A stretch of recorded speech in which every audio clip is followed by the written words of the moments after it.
Hello everyone, it's Vivi, and before we get into today's topic of the video, just a little reminder that you can now support the channel on Patreon. By doing so, your name will appear at the end of every video, with the option of also having access to behind the scenes stuff. Thank you so much for your time, thank you for listening, and if you're ever curious, a link will be provided in the description below. So with that said, let's get on with today's video. What I find compelling about the story of Ratchet & Clank Rift Apart, not only is it pretty straightforward, self-contained even, especially for newcomers, but it also manages to insert deeper and yet subtle tones to its storytelling. What I'm leaning towards? The mental, psychological struggles these characters seem to deal with or battle throughout the story. While traveling to Sargasso, Rivet has trouble trusting Clank, a robot who she had just yanked off the ground, claiming she's someone with a lot of questions. While on the ship, she simply refuses to trust Clank's story. She's very dismissive of him, she's quick to defend her stance on the situation, thinking she's not an idiot to believe all this. She assures Clank that this whole thing has the Emperor written all over it. Seeing as how the Emperor rules Coruscant 5, heck, the city's named after him, Nefarious City. It's only natural to believe that Rivet would think that this has the Emperor written all over it. There's even signs of anger here. The tone of her voice, after Clank says look out. Look out! What do you think I'm doing? Ah! A line that stuck out during our fight with the Emperor. Rivet, you are no longer in exile. What has gotten into you lately? Ha! I was so used to you being dull. The part about exile, according to Spybot number 1, Unofficial History of Nefarious City, Mrs. Zircon explains it's been 10 years since Coruscant 5 fell under the clutches and oppressing rulership of the Emperor. Mrs. Zircon also adds the fact that the Resistance was born in Nefarious City. There you have it. Rivet's known the Emperor for at least 10 years. Again, it's only natural for her to think that the Emperor is causing all of this chaos. It's understandable. That also explains the exile part. She's been exiled from the city for a long time, hence the wanted posters all over. As for the dull part, look, she just so happens to meet a stranger. Naturally, when this stranger mentions that another Lombax, out of all people, made it here, surely she'd be skeptical. But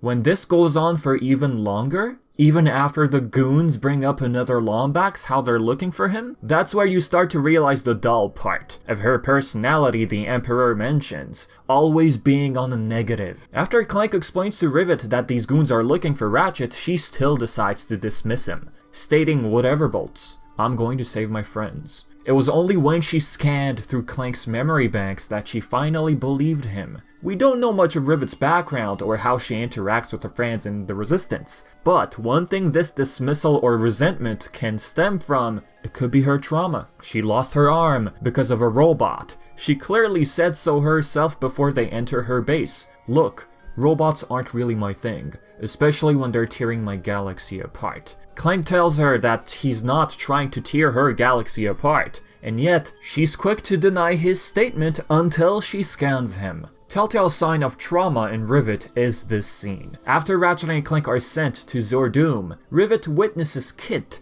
turn into a giant robot, and there you have it. Her body language, it's written all over. You can sense what she was feeling in this scene. Kit, feeling guilty, refuses to team up, and Rivet gets angry and just leaves Kit be. But she does freeze for a moment and turns her head around, as if she regrets her decision here. To add more context here, while trying to rescue everyone from Zordoom, Rivet tells Clank what she discovered, that Kit took her arm. Look, Bolts, I'll be honest, Kit is the warbot who took off my arm. Oh dear, yeah. Anyway, that's what's wrong. I should have realized how impacted you were by what happened with Kit. Do you think you could ever forgive her? Perhaps you should. I don't know, but that won't stop me from saving her. Underneath all that, she still finds it in her heart to save her, and she just tried handling the situation, even going so far as to acknowledge Clank's suggestion. A nice contrast between Ratchet and Rivet here. Both these characters realize they're at fault. Rivet gets angry, lashes out at Ratchet. trying to justify why she left Kit behind. Ratchet shares his own stance on the situation, but both of them apologize to one another. As stated previously, we don't know much of Rivet's past, but does show signs of underlying anger. As for Ratchet, he's grown with Clank by his side all those years. Remember when Ratchet looked like a jerk towards Clank in the very first game? Ratchet's matured with a companion by his side, as opposed to Rivet, who's been solo, never getting to experience what it feels like to have a personal companion by your side. When Rivet brings up Ratchet being afraid and how her fear makes more sense, well, it's not that Ratchet is afraid. It's something more along the lines of lack of self-esteem. We first saw this during the prologue, right before the celebration being thrown for our duo. Ratchet feels a bit uneasy about the whole thing, since he believes they haven't done anything heroic in years. Clank, on the other hand, is there to give him comfort and ease him into all this. Then again, Clank had a secret gift for Ratchet, fixing the Dimensionator as to allow, or rather give Ratchet the opportunity to meet his kind, and he's not sure. Right off the bat, our segment with Rivet and Clank, while they're trying to get to the Fixer, Rivet doesn't seem hesitant at the thought of visiting the Lombaxes if given the chance. Their conversation starts with her asking Clank what happens after all this, wondering whether or not Clank and Ratchet will visit the Lombaxes. Now this is where Rivet seemed to have misconstrued the whole thing about Ratchet being afraid. It is possible, but Ratchet is uncertain. Perhaps he is afraid that... Then Rivet replies, wait, afraid? Why afraid? It is complicated. Heh, well, hey, if he doesn't want to go, I will. Clank clearly speculated Ratchet being afraid, but Rivet took those words and tried belittling Ratchet during their tense moment, to try and justify the choice she made leaving Kit behind. Now as for Ratchet's actual feelings towards the idea of visiting the Lombaxes, during this scene after their trip to Savali, Ratchet brings up Kit's question that was asked earlier. For a long time, Ratchet wanted to meet the Lombaxes, but the closer he got to that, the more he's been feeling insecure about the whole prospect. What if they're not what he expects them to be? What if he's not what they expect him to be? Then we get this wholesome hand pat from Kit. Just had to bring this up. To add on to this, while looking for the Rubion Forge, the device used to build a new Dimensionator, Kit tells Ratchet, if it helps, Ratchet, I've never met my family either, unless you count the Emperor. In which case, you cannot do any worse. Ratchet replies, probably not. But even if the Lombaxes are the best family ever, they could still be disappointed in me. After Kit assures Ratchet that he's a hero, Ratchet adds, I've hit a few bad guys, sure, but they invented so many brilliant things. Already here, Ratchet is comparing his own achievements to the Lombaxes, how they're brilliant and savvy, to him just being a hero. Kit believes Ratchet is selling himself short. Ratchet thinks, maybe. He just feels like he has a good life here and doesn't want to risk it, which as a matter of fact, is along the lines of what Ratchet told Clank in 2013's Into the Nexus, how he has everything he needs in this dimension. If the Dimensionator was functional, would you use it? To find the Lombaxes? I don't know. There was a time I would have said yes, but at this point, there's more for me here than over there.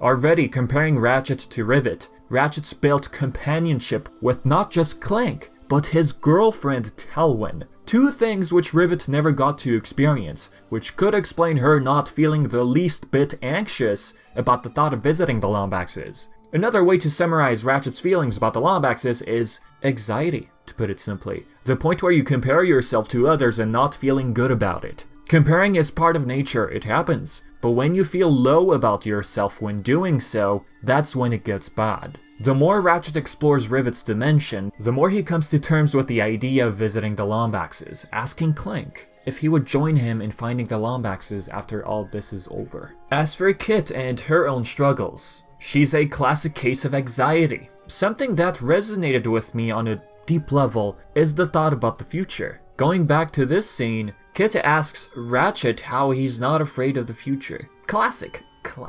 Signs of anxiety. Worrying in life happens, but when it gets in the way of personal progress, that's where anxiety takes a toll and tries to win. Anxiety is like a leech. It tries to find a problem and tries to gain strength from it. It tries to take over. Kit's body language here could indicate that she's been fearing the unknowns of the future for some time. Speaking of anxiety, Kit pursued apprenticeship under Gary. All this stems from her past guilt, how she hurt a rebel, in this case Rivet. At a point, Gary and Kit have a conversation. After Kit feels she met Rivet out of destiny, feeling like she already knows Rivet, Gary explains, well, destiny or not, I hope Rivet realizes how lucky she is to have you. Gary also explains how Kit has accomplished so much. You went out into the unknown, without a lifeline, doing the last thing you ever wanted to do, and you're succeeding. I could never have done that. We believe Gary is talking about Kit joining the monks. She was built as a weapon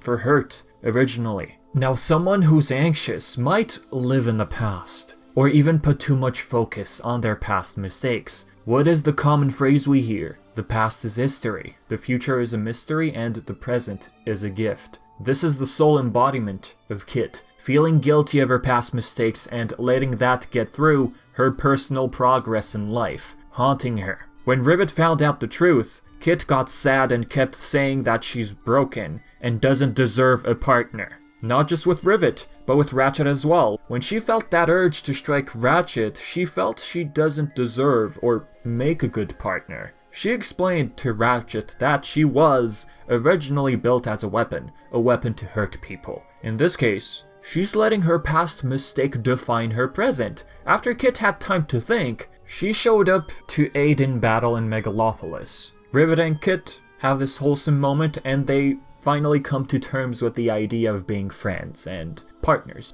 With that said and done, what do you think about all this? To throw in an extra, the Fixer on Tauren 4 seemed to show signs of depression. One of the Vollards stated that after too much destruction, the Fixer just shut down. Depression could lead to shutting out or withdrawal, not wanting to deal with the outside world. In this case, the Fixer literally shut himself down. What other subtle tones have you felt from Rift Apart's story? Leave your thoughts in the comments section below, and as always, I've been Vivi and thank you so much for tuning in. Until next time.